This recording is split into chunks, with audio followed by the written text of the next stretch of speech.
Hello there, kia ora. Yesterday was a fascinating day for people who look at data and stats and information that comes through that allows us to see trends around how the government is performing. Because the first poll was released post budget. Now, traditionally, polls post budget show a bit of a bump in popularity for the government in power at the day. But yesterday's being touted as one that doesn't show that. It actually shows the opposite, which is technically accurate and inaccurate at the same time. Here, let me explain. You see, yesterday's TPU Curia poll showed a decrease in popularity for all three of the current coalition partners from the last Curia poll that was done May the 10th, so about a month ago. But it does show a slight bump if we look at the overall trend of all polls that have been run so far over the last few months. So they did get a little bit of a bump when you look at the bigger picture, but when you go Curia poll to Curia poll, they've definitely had a decrease. And the Curia poll tends to lean right a little bit more than most other polls that we run. I'm sure that has absolutely nothing at all to do with the fact that it's paid for by the Taxpayers Union. Total coincidence there, I'm sure. But Curia polls do seem to have stronger showings for the ACT Party than the other polls, and tend to have slightly stronger showings for the National Party than other polls. But it's also fairly consistent around the Greens and New Zealand First when it comes to polling compared to other polls. So it's kind of a curious thing to look at. But one of the things that's been raised is that this hasn't been a significant bump in popularity for the ruling parties, and that's possibly down to just how terrible the budget tax cuts were. You see, the Prime Minister's turned around and said, these budget tax cuts, they were designed specifically for the squeezed middle and those on low incomes, but well, it turns out that's probably not the case. You see, research that was also released yesterday from Auckland University showed that there was probably some numbers that weren't quite right in the data that was given out during budget. You see, there's a regulatory impact statement that gets released with budget that has a look at how different policy changes are going to impact different people in different ways.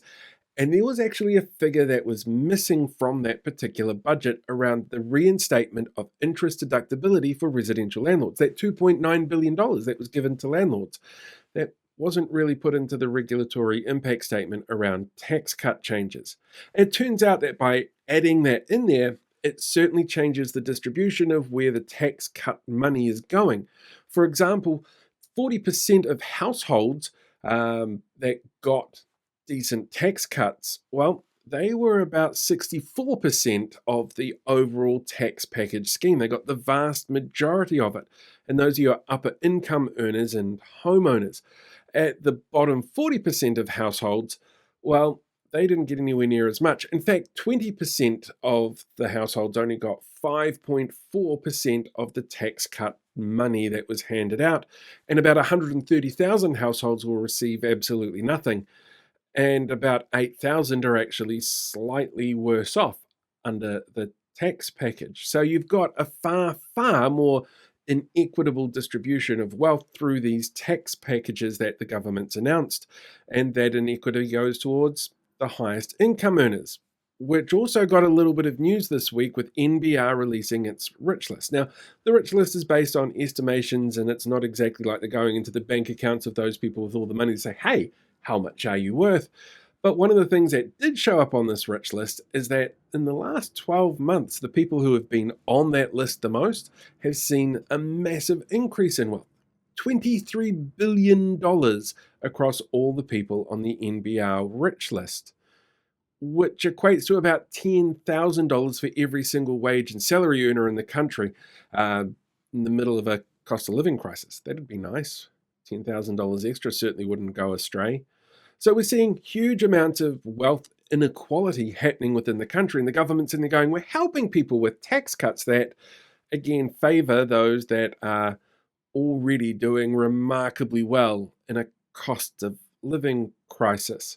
So that bump that we saw in a slight increase in the overall polling from all the political parties going towards the right-wing parties is certainly far smaller than the government would have liked to have seen. And that decrease from something that we saw in the Curia poll last month to this month, a poll that favors the right, that's not really good news for them overall. And in fact, if we ever look at something like New Zealand First, well, the margin of error on this poll was about 4.4%.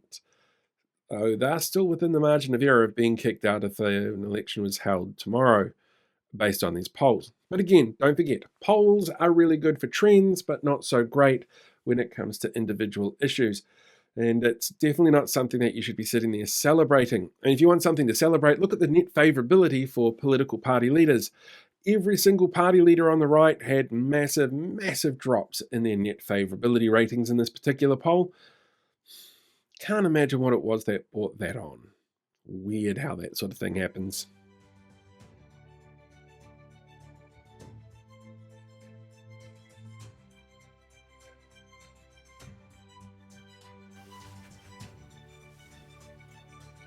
Wait, you're still here?